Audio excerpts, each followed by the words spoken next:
Yeah, welcome dear students. Today we will discuss on the topic the types of communication.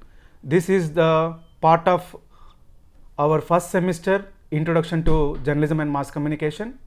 In this unit we will discuss about the types of communication. There is again 4 major types like intrapersonal communication, interpersonal communication and group communication, mass communication.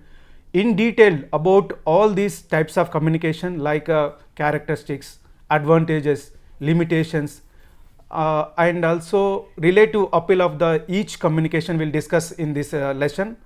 We have in the studio Miss Himabindu Achanta from the Loyola Academy, Department of Journalism and Mass Communication. Welcome madam. Explain about the main types of communication to our learners. Types of communication. Let us get to know again repetitively what exactly is communication. So communication means exchange of ideas, information and messages between individuals, which we do in our day-to-day lives. It is both direct and indirect. Direct communication is achieved without the help of a technical medium, whereas the indirect communication you can do it anytime individually or with the person who is beside you or with a group in general, right? A person talking to another person. This communication is always intimate and complete and the feedback is immediate. So sometimes you get the feedback, sometimes you do not get the feedback based on the medium that we are trying to communicate or based on the person that we are trying to communicate. In general, there are certain types of communication. According to the syllabus, we have 4 types of communication, whereas it has been classified into various types of communication which can be verbal, non-verbal, technical, non-technical and mediated and non-mediated and also participatory and non-participatory. So let us get to know about the types of communication. One Sunil sir also discussed with us in depth. Another interested topic here is in the syllabus we have, that is intrapersonal communication. There is again we have different characteristics for the intra communication skills. There is advantages, disadvantages. So please explain ma'am about the characteristics of intrapersonal communication. Yes. So firstly, what do you think is intrapersonal communication? Okay. So it is the self concept basically. It is communicating within oneself. It is an individual reflection. Sometimes we are so busy in our day-to-day lives and we also want to think about what are we up to in our lives, right? That is when we communicate within ourselves.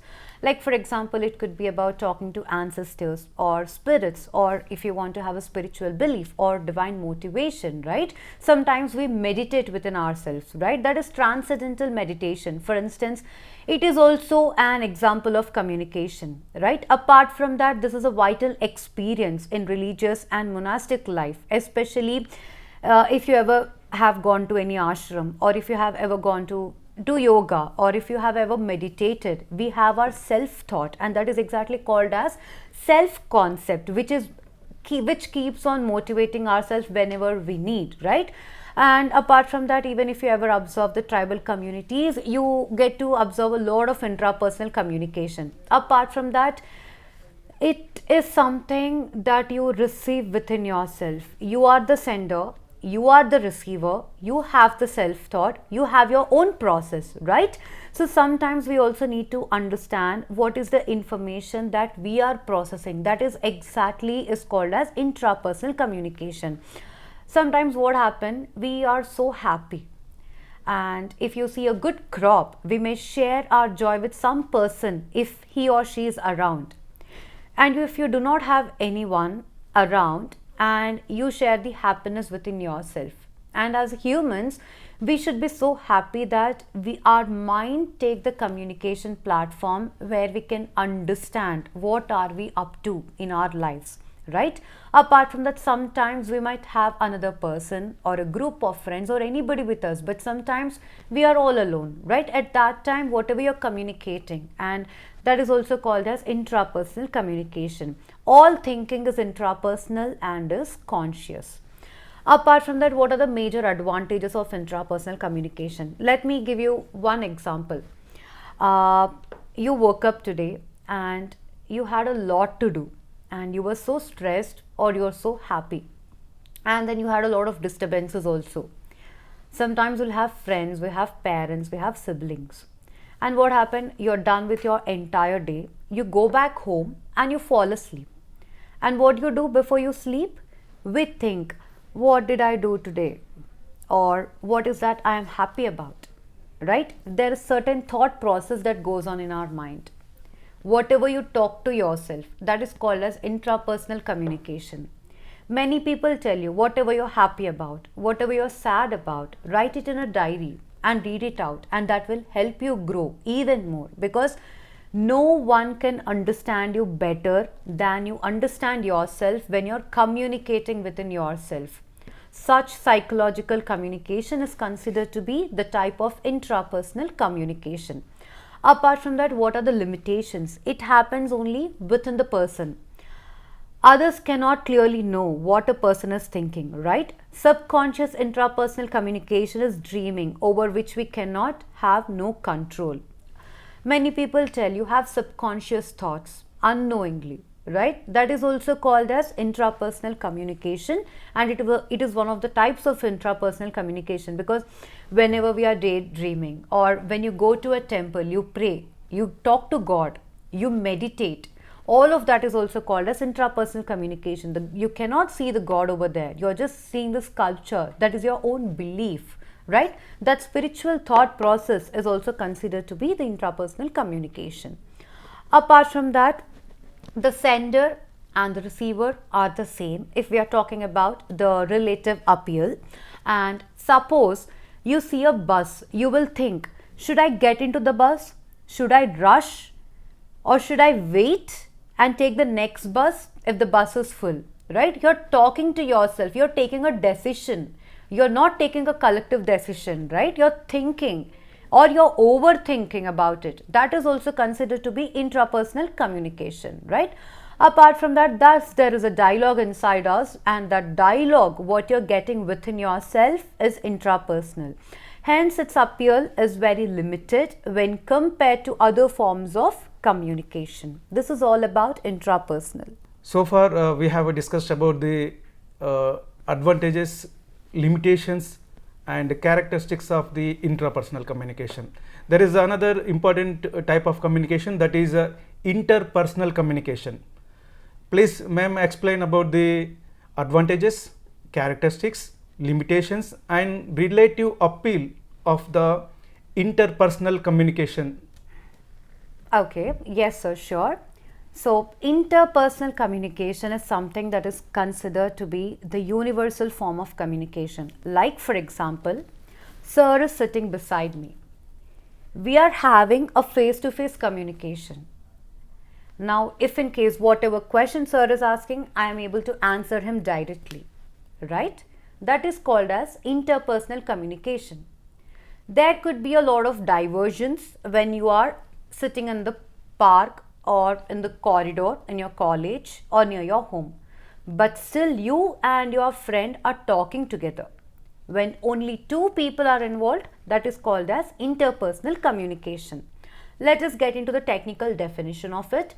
Interpersonal communication is a direct face-to-face communication between two people, that is a dialogue or a conversation without the intervention of a machine like a telephone, or without the intervention of a third person in your group. It is also, this is the communication that is something that is personal, direct and intimate, allowing for maximum interaction and exchange in word or gesture. Like, for example, if I'm giving a shake hand to sir, or if I'm telling namaskaram to him, that can also be considered as interpersonal communication. But there are certain stages in that. We will get into that when we discuss about the relative appeal. What are the characteristics as we discussed? It is between two people, as already said, and when we communicate face to face with other people in any situation is considered to be the interpersonal communication. Apart from that, more than the number of persons involved in an interpersonal communication, it is one-to-one relationship, and that is crucial. Like for example, if you are friends of 3, when you are friends of 2, you have a deeper understanding than when you are 3 people overall, right? If you and your mom are talking, if you and your dad are talking, the rapport that you share is entirely different. But if you're all together as a family, again it will come under the group communication, which we will be discussing next, right? The key element in such communication is the scope for direct interaction, so that when you are talking directly, the misunderstandings that are going to raise in the communication could be less, because you are being more transparent face to face without having any interventions or interruptions in between. Apart from that, communication within a group called intra-group communication is similar to intrapersonal communication because of the elements of one-to-one situation and room for direct interaction among the members of the group. That is because when you're in the group, if you're a group of 5, all the 5 cannot talk at a time. 2 people will talk, then the third person can involve, and that can be considered as intra-group communication, since nobody is getting a direct contact, or since nobody is able to communicate directly, because you cannot interfere when 2 people are communicating.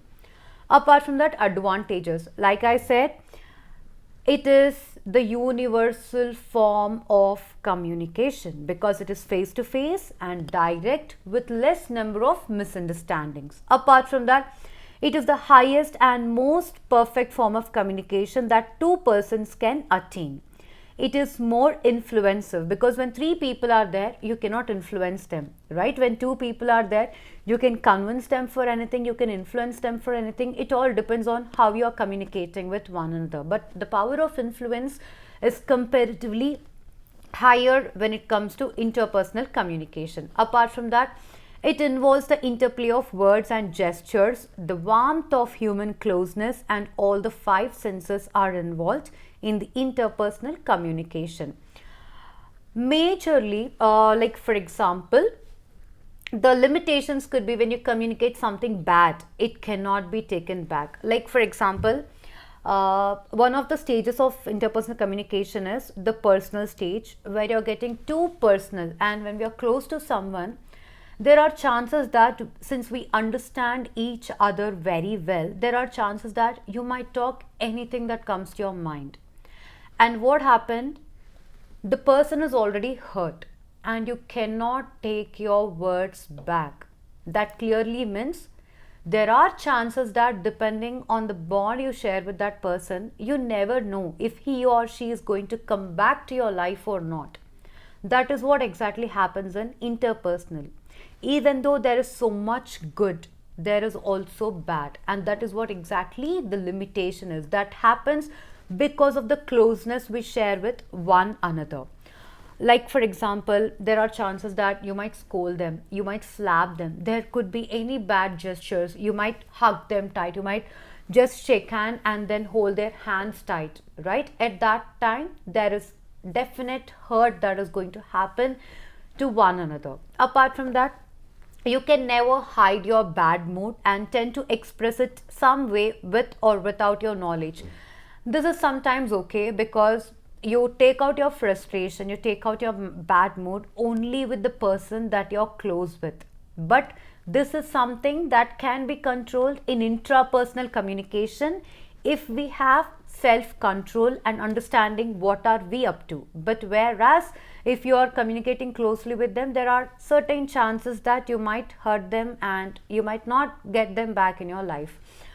Apart from that, the relative appeal. I was saying there are 3 stages in interpersonal communication, right? The fatigue stage, the personal stage, and intimate stage. Like for example, Sunil sir and I are sharing a professional rapport here.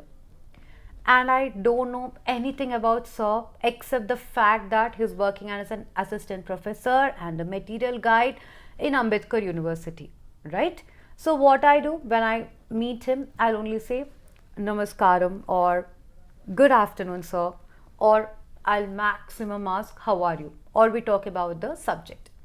That is what exactly the factic stage is. Completely formal or professional. You will not meet them often, but you are maintaining the formal rapport. But still, we are having interpersonal communication. Personal stage. Now you are in the classroom. You know 50 people around over there, but you meet them often, you see them often, but you only are up to, did sir give the notes? Or hi, bye, how are you okay? This is what is happening in the class. So that is the personal stage. You know that person well. It's above the formal stage and below the informal stage. You don't share that great rapport or not that close with that person. Whereas in the personal stage, it is considered as the intimate stage. And what is exactly is the intimate stage? Where your friends know everything that is there in your life. Your parents fought, they will get to know. You fought with your partner, your boyfriend, girlfriend, sibling, brother, sister, anybody, they will get to know about it. You're not well, they will get to know about it. Even if you're not sharing anything and there is some sadness or happiness or excitement or anxiousness on your face, they will get to know about it. That is, you're that close with that person. You don't have to talk, but still you understand each other even with your facial expressions and hand gestures. That is what exactly is called as intimate stage, where you're very close to them. And this is exactly where in the stage when you have the rapport with the friend, you will hurt them no matter what because of the conversations that you have with them, but still you're understanding the love, the expression, what you people share with one another is at 100%. So this is what exactly is all about the interpersonal, the universal form of communication. Yeah, very detailed explanation with plenty of examples in this topic we have now in this conversation. Another important type is group communication. Ma'am, please explain in detail like characteristics and advantages in the first phase. Please explain the characteristics and advantages of group communication. Yes, sir, sure. So the group communication, now we have learned about self-communication, communicating with two people. Let us get to know about the group communication, right? The group communication shares all these characteristics, though in a much less measure. The larger the group, the less personal and the direct of the exchange. In fact, as the group grows in size, communication tends to become more and more of a monologue. For participation, it's very difficult. The degree of directness, any intimacy, therefore, depends upon the size of the group, the place where it meets, as also the relationship of the members of the group to one another and to the sender or the speaker. Like for example, here also we discussed about the intra-group, right? In the interpersonal communication. In interpersonal communication, two mutual understanding may not be complete, but the possibility of correcting misunderstandings is quicker and easier. Like for example, in general, a group can have 4 to 5 people. In the classroom, your faculty has given you an assignment. That assignment can be considered as one group, right? 4 to 5 people or 5 to 7 to 8 people max, but not more in the group communication. Apart from that, you have a board, you have a meeting, you have a team, you got certain commitment. All of that can also be considered as a group communication. Whereas the feedback is there, but sometimes it is difficult, but you have to make sure you take the feedback with no matter what. When compared to media communication or public communication or any sort of communication, the feedback can easily be given in the interpersonal communication and also the group communication, right? Apart from that, it also allows instant response to feedback received. Like for example, myself, sir, and other people are there over here, and we are discussing saying that let us not include this topic in the syllabus. and the other person might give a contradictory statement saying that no, we have to include this in the syllabus, right? But whereas we understand each other, right? We understand each other and also understand, and I will support what sir is telling or what my student is telling if in case they are making a valid statement or a feedback that is given. That is what exactly encourages in group communication. Apart from that, you always have to make sure that you provide that space to the person to talk. When 5 people are there, you have to make sure that you don't allow only 2 people to talk who are always extrovert, and other people also want to tell. You have to give them that space because everybody should be able to communicate in the group and no one should be left out. Okay, apart from that, there are also different types of groups. Let us get to know about that. Every one of us belong to one or some or the other group. It could be like, for example, after the digital media has come, every WhatsApp has a class group or a distance education group. What is my friends telling? What are they studying? No group for notes, right? Family groups, friends group, 10th class alumni group. You get to see so many groups over here itself. Apart from that, apart from the family group also. Now, for example, you have certain friends who you go with movie, who you go movies with. That is like a cinema group. And if you see early morning, if you see near any chai dabba, there will be so many uncles who read the newspaper. That is like a chai group, right? Who go for lunch with your friends or colleagues. That is a lunch group. Up this way, conferences, meetings, wherever you go, you will see formal groups, informal groups, entertaining groups, personal groups over there also, right? Apart from that, the group communication, group means freely interacting people having common identity or characters.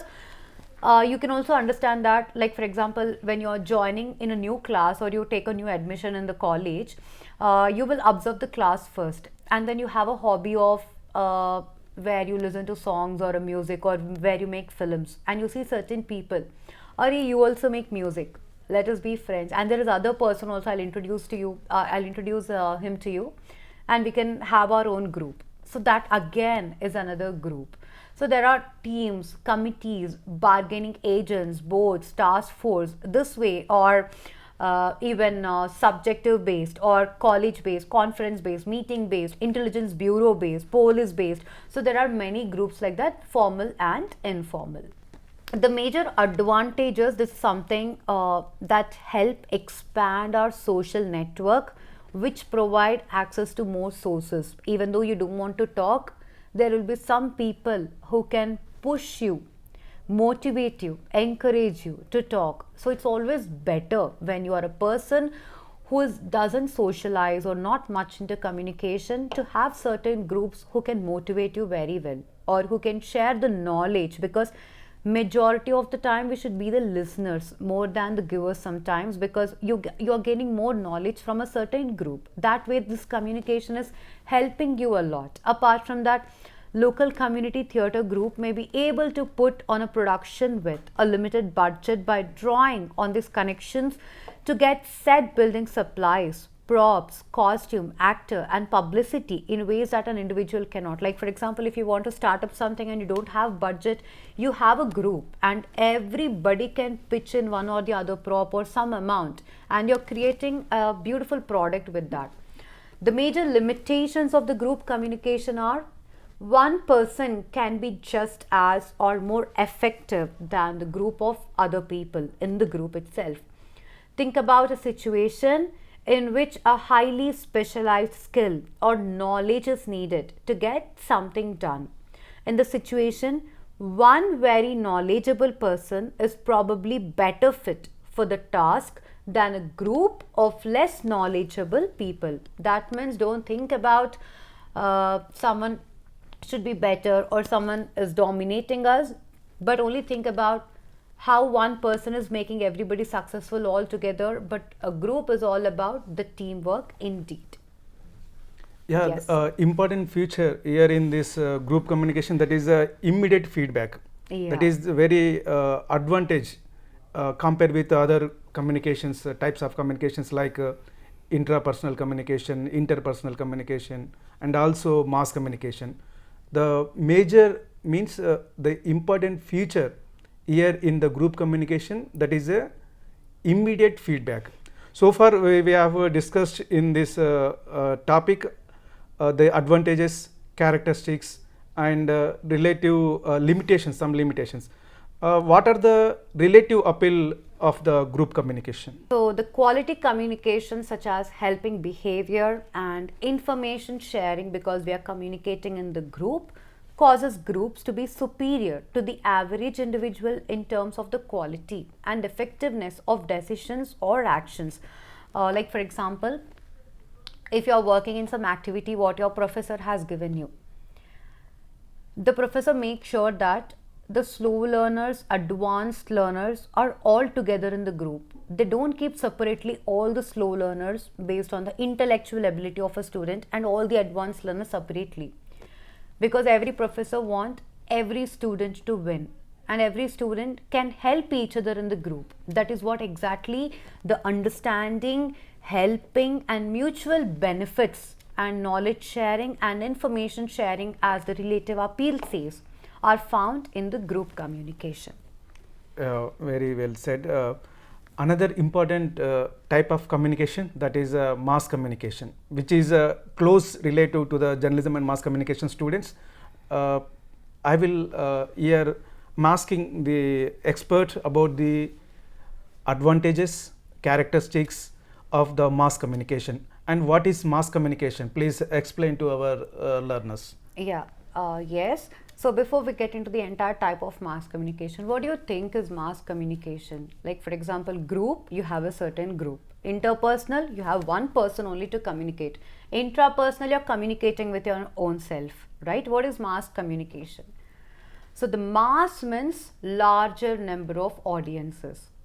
So now whatever we both are communicating with you guys here right now is not a group communication. It could be considered as the mass communication, because we don't know how many people are going to watch this video, right? So larger number of masses, right? That is what exactly, and communicating through any media platform basically, right? So mass communication is generally identified with modern mass media like television, radio, cinema, any printed media. It could also be about the newspapers, magazine, brochures, posters, anything, or even the hoardings, right? That is also a printed, or even the billboards and digital billboards, right? But these are only channels and must not be mistaken for the phenomena of communication itself. Like for example, the major characteristics of the mass communication involves the sender generally is a professional, because they either belong to any television, right? If they are not a pro in it, they won't be allowed to send the message. Or a newspaper could be an editor, right? Or a radio could be the producer or an RJ who's a professional, right? Apart from that, periodicity is maintained in mass communication. The message is processed because the gatekeeping is followed. Censorship is followed depending on the media that we communicate through, and processed and standardized, and in some cases multiplied. Like for example, you're using WhatsApp. WhatsApp is a mass comm, right? Apart from if I'm sharing some message to you, you're sharing it with someone and that is forwarded to someone else. Like that, it could also be reached to lakhs of people unknowingly. That is where the message has been multiplying or re-edited in general. Apart from that, here you can see the newspaper, radio station, television, computers, the new media, the digital media that we are using in general. Apart from that, what are the advantages of mass communication? Mass communication reaches a larger number of people at a time. You don't have to worry or think about how many times should I go to each person door to deliver the message what I have to communicate with them. Just go to an announcement booth or a radio or a community radio, whatever is there in your locality, or a newspaper, letter to editor, anywhere, right? The message has been sent instantly to many people, larger number of audience. Mass communication disseminates messages rapidly.